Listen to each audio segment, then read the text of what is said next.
podcast. Bonjour chers internautes, bienvenue sur notre page La Vérité que l'on veut. Aujourd'hui, pour la première fois, nous recevons sur notre plateau M. Ben Ndiakani. M. Ben Ndiakani, c'est un journaliste, il est analyste politique, il est aussi conférencier. Aujourd'hui, nous lui avons réussi sur notre plateau pour parler d'un thème tellement riche mais des fois négligé par les gens. Nous allons parler de la jeunesse congolaise face aux enjeux de la vie. Monsieur Ben, bonjour. Bonjour frère, bonjour et bonjour aux techniciens, bonjour à tous nos abonnés. Et nous sommes très heureux d'être devant vous aujourd'hui, d'être reçus dans notre studio. Merci beaucoup pour l'invitation. Merci beaucoup. Votre appréciation d'abord pour ces beaux cadres que vous avez vus aujourd'hui. En tout cas, c'est une initiative à saluer parce que aujourd'hui, en tant que jeune, il n'est pas donné à tout le monde de réaliser ces genres de travail. Nous, les jeunes aujourd'hui, on préfère quand on a $100, l'investir sur nos vêtements, l'investir sur nos devis, des bons téléphones, tout ça, mais il n'est pas donné à tout le monde de penser pour son avenir, de penser au nom de toute une génération. Donc, c'est quelque chose que moi, je jette toutes les fleurs. Je vous dis de continuer toujours à investir sur ça. Nous vous disons aussi merci beaucoup d'avoir honoré notre invitation. Voilà, suite à notre sujet de la jeunesse congolaise face aux enjeux quotidiens, j'aimerais d'abord vous poser la première question. Comment est-ce que vous différenciez cette jeunesse et la jeunesse de générations anciennes? Bon, c'est une question trop pertinente parce que il est très facile aujourd'hui d'élaborer les parallélismes entre la génération ancienne et la génération d'aujourd'hui. Peut-être que dans tous les plans, il n'y a pas de débat, parce que vous voyez même les niveaux d'études, d'abord la qualité d'études qu'ils ont réussi par rapport à nous. C'est pas ce que nous recevons aujourd'hui. Avant, ils avaient les privilèges de l'État en tous les domaines, dans tous les plans. L'État prenait en charge les étudiants sur les moyens de transport, sur les bourses d'études, contrairement à aujourd'hui. Aujourd'hui, nos étudiants n'ont plus les moyens de transport. Les étudiants n'ont plus de bourses d'études et ils n'ont plus droit à ça. Ça, c'est le premier point.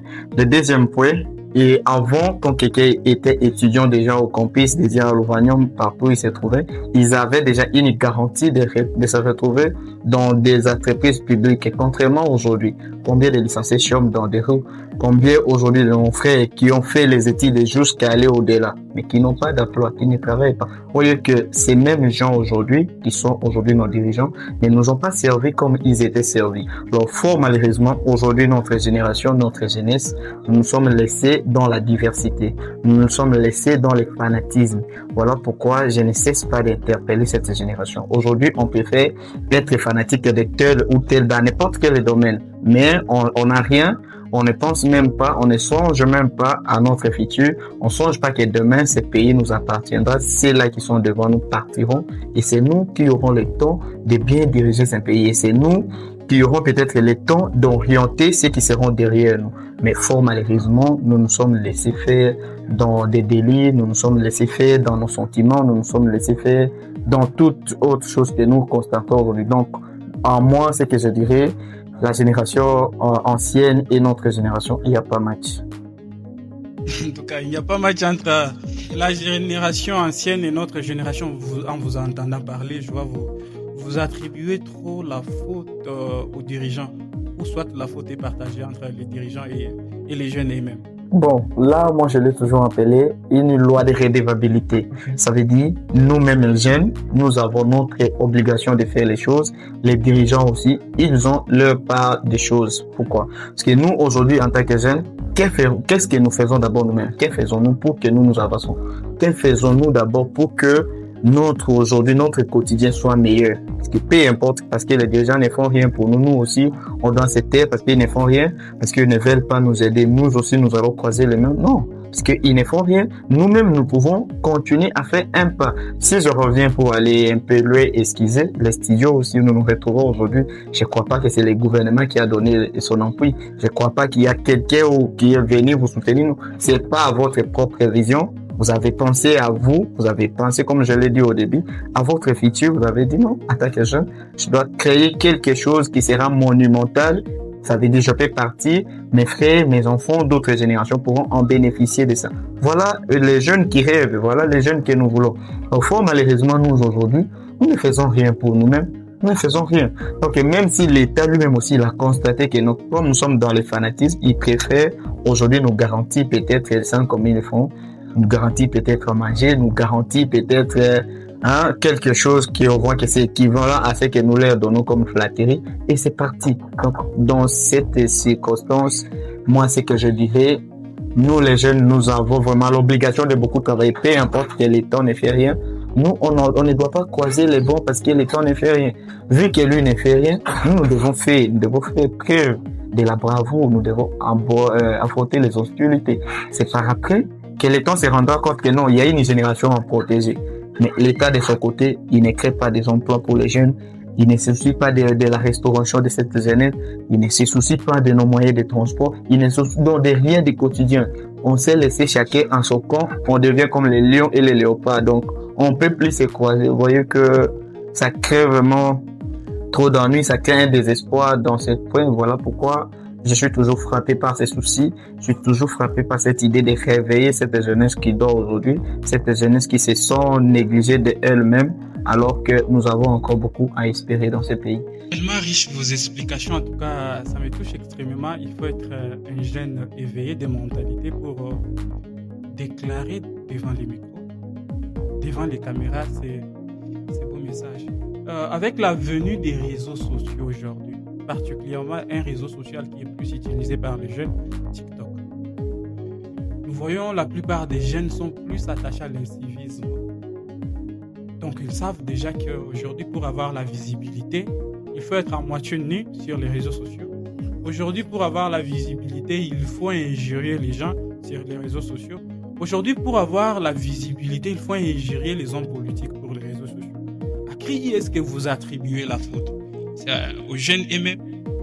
Normalement, la faute revient aux jeunes. Parce que vous avez même bien évoqué. Revenons un peu quand vous avez cité l'application TikTok. Essayons de voir les auteurs, les créateurs de cette application, qui sont peut-être les Chinois ou les Coréens, je ne sais pas. Moi, voyez, quand un Chinois utilise TikTok, c'est pour passer un message. Quand un Chinois utilise TikTok, c'est pour aider l'idée de créativité. Mais nous, quand on utilise TikTok, c'est pour les rendements des comptes. Ça veut dire, nous avons rendu cette application comme un tribunal. Vous avez un problème avec X aujourd'hui parce qu'il est populaire, il vous appelle il prend ses mégas, il part là-bas, c'est pour vous régler les comptes.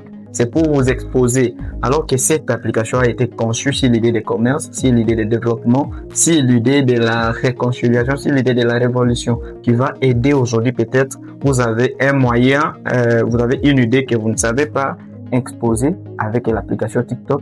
Vous pouvez déjà exposer votre idée et cela peut produire plus. Les personnes n'ont pas plus de visibilité. Si vous voyez les gens faire des choses un peu tellement sérieuses comme nous aujourd'hui, vous voyez, pour avoir la visibilité, ça sera vraiment un problème. Mais les gens qui sont plus dans l'incivisme, ils attirent plus la visibilité. C'est pourquoi les jeunes, vous voyez aussi avec les jeunes, d'une part aussi les jeunes qui sont dans l'incivisme ont raison. Pourquoi? Parce que vous savez, ceux qui font correctement les choses, avec tellement de rigueur, avec beaucoup de sérieuxité, ne sont pas soutenus. Je ne sais pas quel système, je ne sais pas si c'est le ministère de la Communication ou c'est ça qui dirige Maître Christian Bossembe, que je salue en passant. Je ne sais pas s'ils doivent organiser, s'ils doivent commencer à breveter ou à donner comment on appelle ça, des trophées aux jeunes qui font des choses tellement sérieuses sur les réseaux sociaux. Parce que quand tu fais quelque chose de très sérieux sur les réseaux sociaux et tu es récompensé pour ça, ça peut attirer ceux qui sont dans le civisme de rejoindre les côtés positifs. En tout cas, je comprends facilement votre souci, mais vous savez, là où il y a les consciences tiennent compte que de la majorité.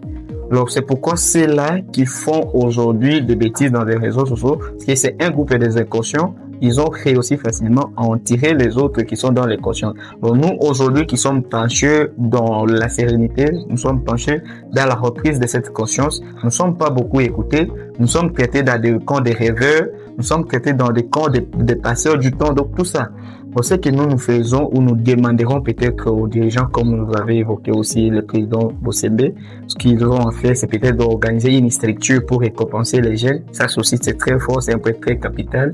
Mais aujourd'hui, fort malheureusement, dans ces pays, la jeunesse est trop distraite parce que c'est tout ce qui peut faire aujourd'hui ou tout ce qu'on peut reprocher aux autorités tant que nous-mêmes, nous sommes encore dans cette distraction. Vous voyez qu'on peut rien espérer. Il faut que chacun de nous reprenne sa conscience au moment total, au moment opportun. C'est ce qui va faire que non, demain ou après-demain, nous commençons à se donner des fautes. En parlant aussi de votre question, vous avez dit pourquoi quand on fait des choses sérieuses, on n'est pas soutenu, on n'est pas pris. Parce que la jeunesse aujourd'hui, nous travaillons aussi dans un système de mauvaise foi. Parce qu'aujourd'hui, notre ami a son studio, notre ami a réussi à faire. On pense que si nous les soutenons, il va se prendre comme s'il est plus supérieur que nous. Il va se prendre que non, c'est lui qui règne. Donc, tout ça, parce qu'on veut pas se donner la main. On veut pas voir un jeune aller en avant. Et essayez un peu de voir même les commentaires. Vous allez voir, quand il y a une publication, si les divertissements, c'est tout le monde qui est en train de rire. Tout le monde est intéressé, c'est pour rire, c'est pour critiquer. Mais quand il y a des trucs sérieux, tout le monde qui passe comme ça, sans rien faire. Pourquoi? Parce qu'on ne veut pas que vous soyez leader. Parce que le leadership est combattu. On ne veut pas vous donner de force parce qu'on sait que demain ou après-demain, il va se croire parce qu'il y a les jeunes, le plus, tout ça. Oui, ça, force de ça, donc, la mauvaise volonté qui touche beaucoup, c'est la mauvaise volonté. Journaliste que vous êtes et aussi analyste politique, j'aimerais vous poser une question un peu qui cadre avec la politique, mais nous restons toujours sur notre thème. Pourquoi aujourd'hui, bon, ce n'est pas impossible, mais pourquoi il est difficile de voir les jeunes occuper les fonctions dans des entreprises publiques de l'État? Il est tellement difficile aujourd'hui d'aller dans une entreprise publique de l'État et trouver un jeune. Bon, si vous trouvez là-bas un jeune, c'est peut-être un portier ou peut-être jardinier. Mais aller dans un bureau comme ça, sérieux, trouver aussi un jeune sérieux, c'est un problème. Pourquoi? C'est ce que j'ai dit. Il y a d'abord dans cette circonstance, moi je l'ai toujours traité en deux volets. Les premiers, les vieux sont d'accord que nous sommes distraits, nous sommes dans la diversité. Ils savent que non, il n'y a pas l'unité entre nous. Ils savent que du point de vue de l'éducation aujourd'hui, notre éducation est bel et bien corrompue. Nous n'avons plus une bonne éducation qui pourra peut-être aujourd'hui garantir la sérénité du pays. En titre d'exemple, tous ceux-là qui sont au pouvoir aujourd'hui, c'est une génération de 65 aujourd'hui qui sont des ministres, des sénateurs, tout ça. C'est une génération que le Congo a tout donné. Le Congo s'est sacrifié parce que je sais que là, on parle de Maréchal Mobutu. Ce sont les jeunes qu'il a recrutés au campus. Aujourd'hui, la génération de M. Mbosso, excusez pour citer les noms, ce sont de Vital Kamerhe, ce sont les recrutés du campus. Ce sont les gens que le Congo a tout donné. Ils ont compris que l'éducation, le système de l'enseignement qu'ils ont reçu, ce n'est plus la même chose que ce que nous recevons aujourd'hui. En titre d'exemple, leurs enfants n'étudient pas aussi au Congo avec nous. Ils préfèrent que les enfants aillent étudier ailleurs et quand ils reviennent, il y a aussi un système d'infériorité qu'ils ont imposé à nos têtes. Quand on vous dit, dans campus, est-ce qu'on peut te comparer à la Belgique? Imaginez un peu. Ok, jusqu'aujourd'hui, nous avons un système éducatif belge. Donc, les gens préfèrent aller faire les études en Belgique que d'étudier au Congo. Pourquoi? Parce qu'ils savent qu'au Congo, le système éducatif est corrompu. Il faut donner l'argent pour passer des classes, peu importe l'intelligence. Quand je parle des étudiants, nous suivent des différentes universités. Ils vont en témoigner. Donc, ça, c'est le premier élément qui fait aujourd'hui que non, les jeunes, nous avons un grand problème de se retrouver dans des entreprises publiques. De deux, la gestion politique. Parce que ceux qui sont en place, ils dirigent très mal, ils ont peur d'être poursuivis. Ils préfèrent rendre la politique, le système politique aujourd'hui en un système héréditaire. Ça veut dire, il y a Bini, Atikeli Mwananaye, soit Atikeli Ndekonaye. Parce que quand son frère ou son enfant qui sera là, peu importe ce qu'il va trouver, il n'aura pas le temps de les rendre les comptes. Vous voyez? Mais si on prend un jeune, Ayebi qui c'est papa tout détourné, celui-là tout pris, il s'est en allé, normalement, il y aura des cas de poursuite en justice et ils ont peur de ça, de leur mauvaise gestion et ils ont peur de la mauvaise éducation que nous recevons. Je reconnais même un jeune qui a effectué son stage dans une entreprise publique de l'État. Et puis, un jeune tellement talentueux que je reconnais, je pense là où il va se reconnaître, c'est dans l'une des entreprises publiques de l'État. Tellement qu'il était professionnel, il s'adaptait plus à tout. Les gens qui étaient déjà en place ont vu que non, c'est un danger pour nous. Or, il n'était pas un danger. C'est quelqu'un de très bénéfique pour le pays. Et qu'est-ce qu'ils ont fait? Ils ont combattu ce jeune-là. Il n'a même pas fini son stage là-bas. Parce qu'il allait être remarqué par les autorités. Il a été renvoyé. En tout cas, notre... Ils ont peur de la mauvaise gestion. Tellement peur. Ils veulent toujours rentrer sur les mêmes choses. Vous irez dans d'autres entreprises publiques, vous trouverez les mêmes choses depuis. C'est un système qui date des 65. Ils font le même logo. Voilà, ils ne veulent rien changer parce qu'ils savent que seulement si la révolution de cette jeunesse, nous accédons au pouvoir, nous accédons à bien faire les choses, tout ce qu'on pourra faire en premier, c'est de changer le système politique. Donc, quand le système politique sera changé, et ils ont peur de tomber en faillite. C'est pourquoi ils préfèrent se marteler au pouvoir jusqu'au point soit Liwa et Moutou, soit Mtoromina âge membre et que vous n'avez plus à les reprocher. Il préfère mourir à l'Occident après que nous amène son cadavre ici donc, pour faire les autres. Mais c'est ce qu'ils font. Donc quand quelqu'un est affaibli, il préfère mourir en France, à Belgique. À la fin, quand il meurt, on nous amène son cadavre et c'est nous qui allons l'enterrer. Pour remplir les En tout cas, je suis tellement heureux de vous recevoir sur ces plateaux. Là, je suis en train de vous dire au revoir. Je vais laisser les micros plutôt à M. Gaylor qui va rejoindre ces plateaux pour continuer avec la série des questions avec vous. Mais avant que j'aimerais que vous puissiez lancer un mot, avant mon message de couverture, un mot à cette jeunesse congolaise qui beaucoup pensent que la jeunesse est paresseuse. Or, il y a des jeunes déterminés, il y a des jeunes engagés, mais qui ne sont pas soutenus, qui ne sont pas sponsorisés et qui ne sont pas plus connus, mais qui font des choses avec droiture et beaucoup de sérieuxité.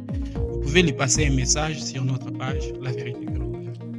Oui, c'est un message que d'ailleurs j'ai toujours donné à la jeunesse. Moi, chers jeunes, ce que je vous ai toujours demandé, c'est d'abord d'avoir une jeunesse unie, une jeunesse qui travaille sur l'émergence de ce pays, une jeunesse prospère. Parce qu'aujourd'hui, si nous avons l'unité, nous avons le soutien de l'un vers l'autre. Vous qui avez eu les chances de promouvoir vos pages, vous qui avez eu les chances peut-être de passer partout où vous êtes passé, essayez à aider les autres qui n'en ont pas de moyens de passer. Soutenons-nous. N'ayez pas peur de soutenir l'un d'entre nous parce que demain, ils seront nous. Même si la personne ne sera pas reconnaissante envers vous, mais vous, l'essentiel de faire votre travail bien, c'est de s'aider d'abord. Au moment où nous serons unis, nous aurons une jeunesse équilibrée et nous n'aurons plus de difficultés de ce que nous vivons aujourd'hui. Mais le temps que vous voulez garder votre minorité et que nous, la majorité, nous sommes toujours dans les dépalables, nous allons toujours vous en tirer parce que là, on parle de la loi du pesanteur. Si nous, seulement de notre côté, les inconscients, de notre côté, les gens qui n'en ont rien, nous sommes nombreux que vous, nous allons toujours vous en tirer dans cette caverne. Alors que si aujourd'hui, nous sommes unis,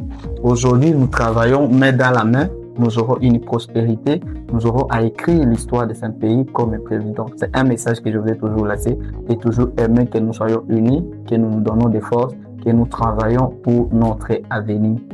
Soyons unis, tel a été votre message et j'aimerais aussi ajouter un message à cette jeunesse.